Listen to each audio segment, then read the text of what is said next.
Hey students, welcome to the last lesson of Unit 1. Today we're going to take the last two lessons, the solving absolute value equations and the most recent lesson, solving inequalities and compound inequalities, and we're going to put those two things together to solve absolute value inequalities.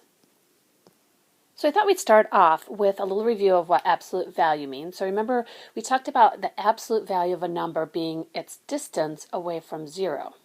So the absolute value of x, if it equals 7, that means that there's really two possibilities because there are two numbers that are exactly 7 units away from 0, and they are 7, which is 7 units to the right, and -7, which is 7 units from 0 to the left. So these 2 points, -7 and 7, satisfy this absolute value equation, absolute value of x equals 7. Either one of them has a distance of 7 units away from 0. So we would say x could equal 7, or x could equal -7. Now let's consider this scenario, case 1. Now this example right here says that the absolute value of x is greater than or equal to 7. So what that's really saying is this x value, its distance away from 0 is 7 units or more. So it could be 7 units away, or it could be more than 7 units away. And so if we were kind of thinking about this on the number line here, we know that a possibility could be out here starting at 7 units away, but it said it could be more than 7 units as well, which means anything to the right would also satisfy that. And so this little graph I've created here is showing me all of the values of x to the right of 0 that would be 7 or more units away from it. And we could describe this with this inequality. X could be greater than or equal to 7. Now the other possibility is that it could be 7 units away from 0 or more than 7 units away, going the other direction to the left. So it could be starting off here at -7, and it could be going anywhere to the left of that. So any value going to the left would also be 7 or more units away from 0. Now I could describe that piece of the graph by saying x could be less than or equal to -7. So any possible number that I pick on either one of these regions of the graph that are shaded or graphed in would give me a value that satisfies this, that would be have its absolute value be greater than or equal to 7. So for instance, let's say I picked -9. The absolute value of -9 is greater than or equal to 7 because it actually would be 9. So as far as algebraically expressing these solutions, we could take these two inequalities, x is less than or equal to -7, and x is greater than or equal to 7, and these two together become the algebraic statement of this solution. And we say that x could be less than or equal to -7, or x could be greater than or equal to +7.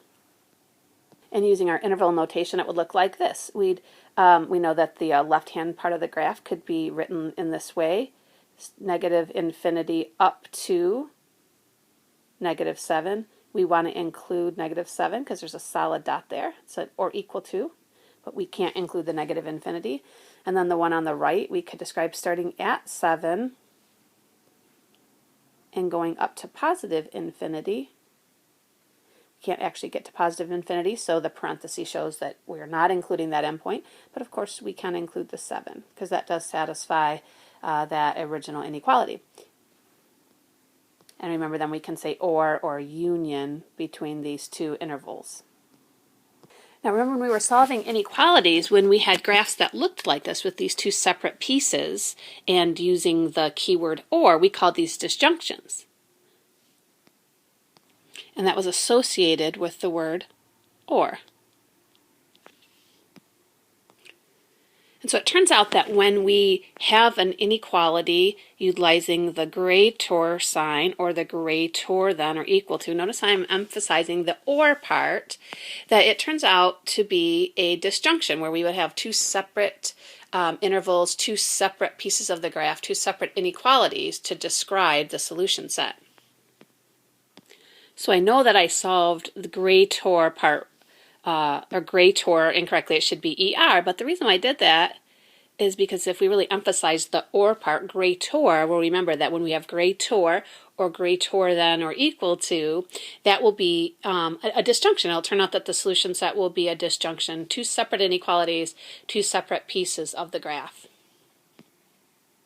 Let's take a look at case 2. So this particular example says the absolute value of x is less than or equal to 4. And what that's really saying is the distance this value x is from 0 is less than or equal to 4 units. Okay, so it can't be more than 4 units away. It could be 4 units or less away. Well, if we went to 0 and we went 4 units to the right away, we couldn't go any further than this right here, to the right. So anything in that little interval will be 4 units away from 0 to the right, but we could also go to the left 4 units, and so we could go as far down as this piece right here, because maybe this value of x is to the left of 0, and so it could be anywhere in between -4 and 4, and still be 4 or less units away from 0. So that looks like that conjunction that we studied in the last lesson. And if we want to write an inequality describing a conjunction, that's one of those condensed inequalities where we can describe it with just a single inequality where we say x, the value that we're describing, is, and in this case we're going to say it's less than or equal to 4. And remember, that's describing this right-hand side of 0. But it also, at the same time, x has to be greater than or equal to -4. So that would actually describe that single region where all those solutions that would make that inequality, absolute value inequality, true. Which means if we wanted to write this in interval notation, we're basically talking about all the numbers starting at -4 and going up to +4 and including both because of the or equal to signs. So we want to include those with the square brackets. So notice that this original inequality was a less than or equal to. Well, anytime we have a less than or a less than or equal to, and again I'm emphasizing the than, and I know I'm spelling it than incorrectly, but that's to emphasize that key word and, which is indicative of a conjunction. And these less than and less than or equal to's indicate when you solve, your solution set will be a conjunction, which has that key word and. And so in order to be in this solution set, you have to satisfy two requirements. In this case, we have to have values that are less than or equal to 4 and at the same time being greater than or equal to -4. Whereas with the disjunction, we could be in either one of these sets. We could be a number that was less than or equal to -7, or we could be a number that's greater than or equal to +7.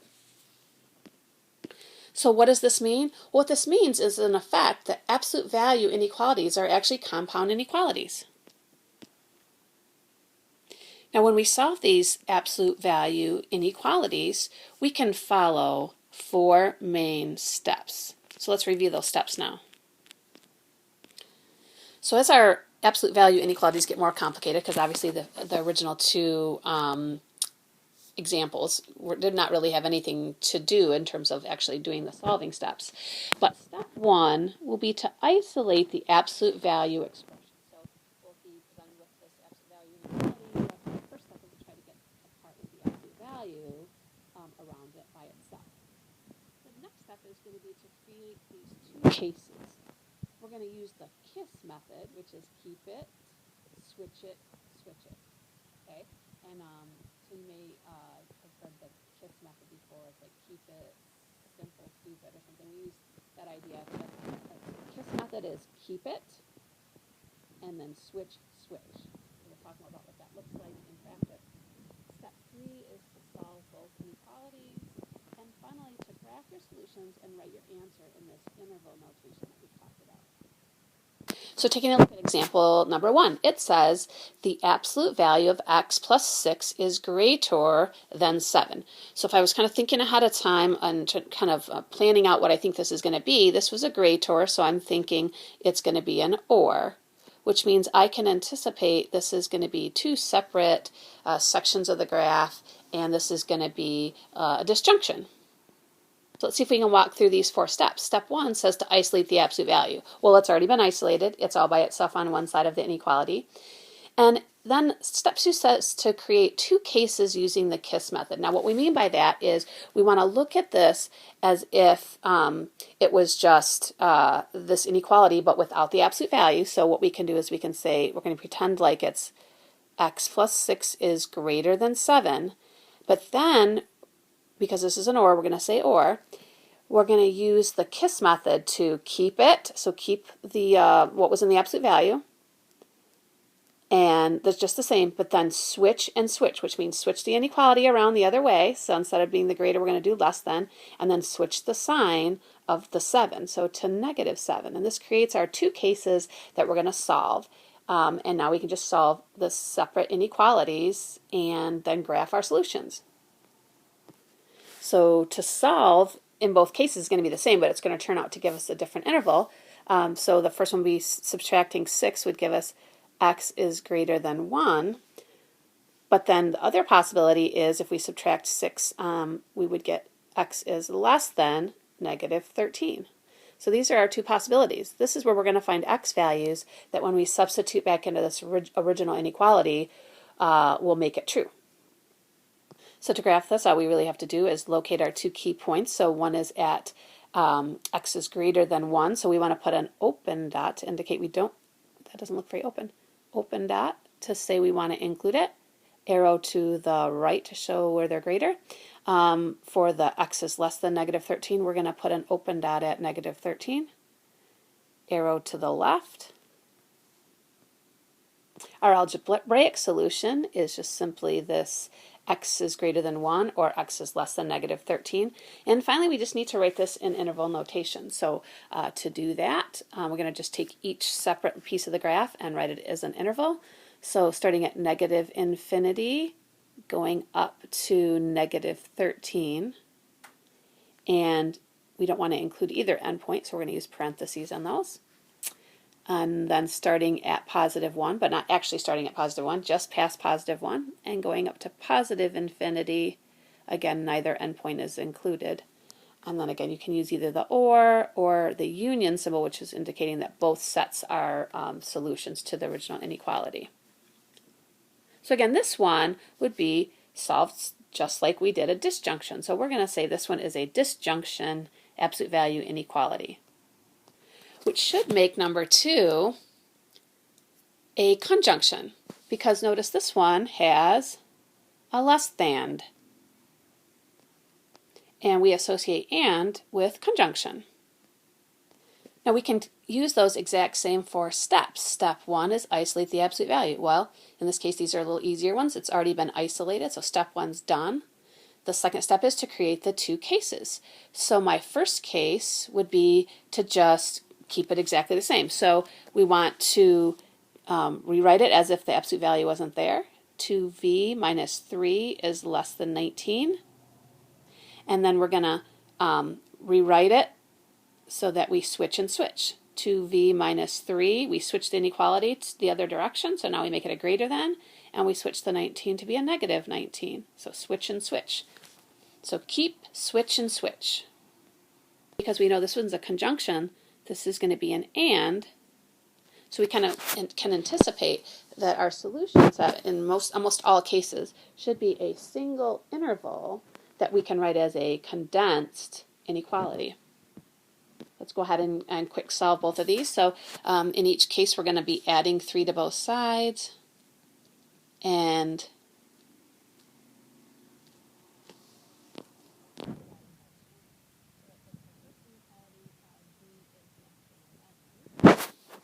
on the other side, we're going to add 3 as well. And that's going to give us, when we divide by that 2, v is greater than negative 8. So we have these two criteria that the values of v have to meet. They have to be less than 11, but at the same time, because this is an and, so they have to meet both criteria, not one or the other, also has to be greater than negative 8. So graphically, what that means is that my values have to be between negative 8. So we're starting here at negative 8. We want to use an open dot, and ending at 11, which would be right in here, and would be any value in between those two. Now, so to write that solution algebraically, we actually want to condense these together. So bring these two together and make one single inequality. And to do that, we would just put our v in the middle, larger number on the right, so that's the 11, the smaller number, the negative 8, on the left, and the inequalities going to the right. So that's saying both things. It's saying that v has to be less than 11, but at the same time it's saying v has to be greater than negative 8. And so then finally the interval notations, we want to write that in interval notation means it's starting at 8, going up to 11, and since these are not or equal to inequalities, we want to use parentheses to show we're not including the two endpoints, just like the open dots show on the graph.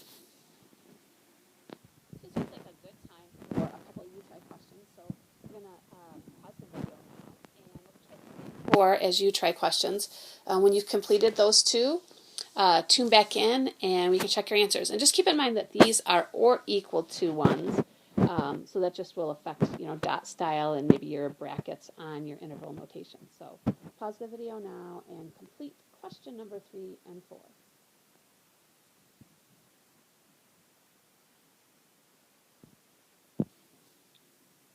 And there are the solutions for number 3 and 4. And I apologize, the lower part where the graphs were of these were cut off, so I did the best I could to show you the solutions. So if you need to pause the video now to take a second to check through these, or if you have questions or whatever, just make a note and we'll get a chance to address those when I see you in class. Let's go ahead and turn the page.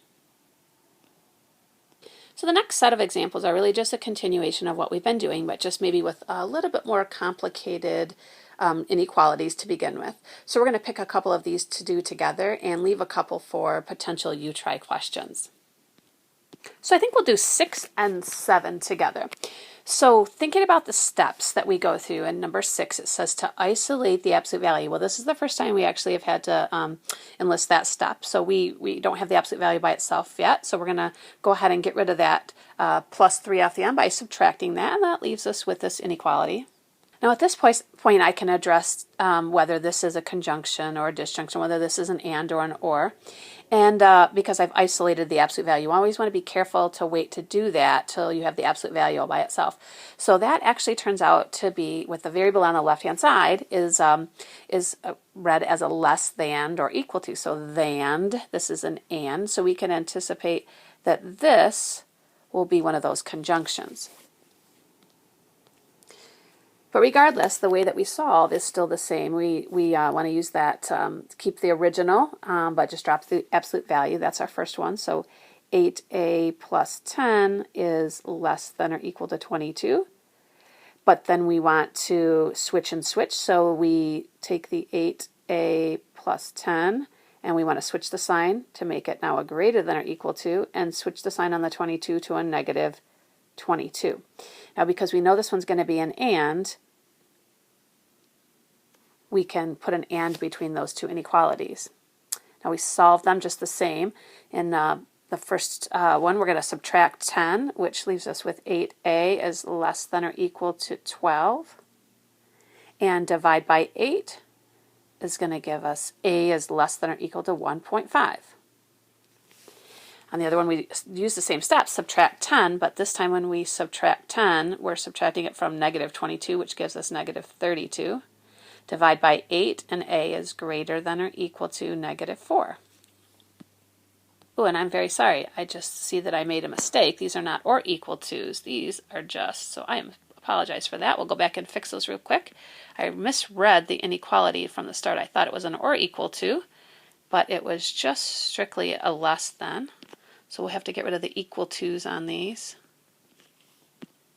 And really all that's going to affect is our brackets and our interval notation and the dots on the number line. So otherwise the solving was just the same. But now because this is one of those conjunctions, we can write this as a single inequality. So we can write that with the a in the middle, and we can write the larger number, which is the 1.5. Let me see if I can find a better spot for that. Let's see. So a is less than 1.5. And at the same time, it's greater than -4. So that's what our inequality would look like in its condensed form. And to graph that, of course, we want to use open dots. And our smallest possible number is just after a -4. So we put an open dot, open dot at -4. And then kind of see if we can locate where 1.5 would be, maybe right in there. Open dot there and shading between. Interval notation. Just be a single interval starting at -4, going up to 1.5, and of course we want to use parentheses to show that neither one of those endpoints is included.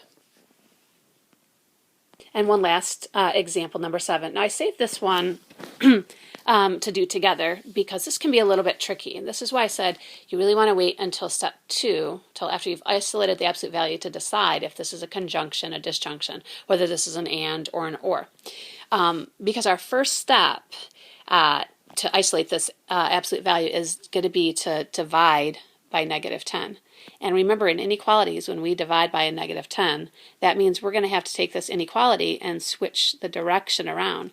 So that's going to completely change the picture, what kind of inequality this is going to be. And so that gives us this inequality.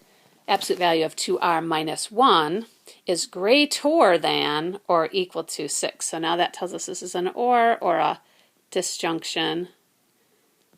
And that means we should be getting 2 separate regions and 2 separate intervals as our solution set, because we're looking for values of r that when we plug in here will give us a distance away of 6 or more from 0. So our next step is to, once we've isolated the absolute value, is to write the 2 separate inequalities. So we keep it just the same without the absolute value. 2r minus 1 is greater than or equal to 6. And then now we're going to switch and switch. 2r minus 1, switch the sign, change the sign. And again, this is an or. So when we solve these separately, we should get separate regions. So first step is to add 1 and divide by 2. That means r must be greater than or equal to 3.5. And then add 1 for the other one. And when I add 1, that makes me at a -5. Divide by 2, r is less than or equal to -2.5. And then to graph those regions on the number line, we need to locate where -2.5 would be, which would be right in here. Fill dot in because it's an or equal to, so solid dot. Arrow to the left to show where the values are less than or equal to -2.5, and then 3.5, which is right in here. Fill dot, arrow to the right to show where there's greater than or equal to 3.5. And finally, that interval notation will have to be 2 separate intervals. So -infinity up to -2.5. And we do want to include the -2.5, but of course we can't include the infinity. And then starting at 3.5 and including it and going all the way up to positive infinity with a parenthesis. So again, you can use the union symbol or between them, either one, just to include that, you know, the value for r can come from either one of these intervals. So we'll leave these final 2, 5 and 8, to try on your own. So if you give those a try and tune back in to check your solutions, you'll see if you're ready to move on and do some independent practice. So I'll pause the video now, try those, tune back in, and then we'll end the lesson after that.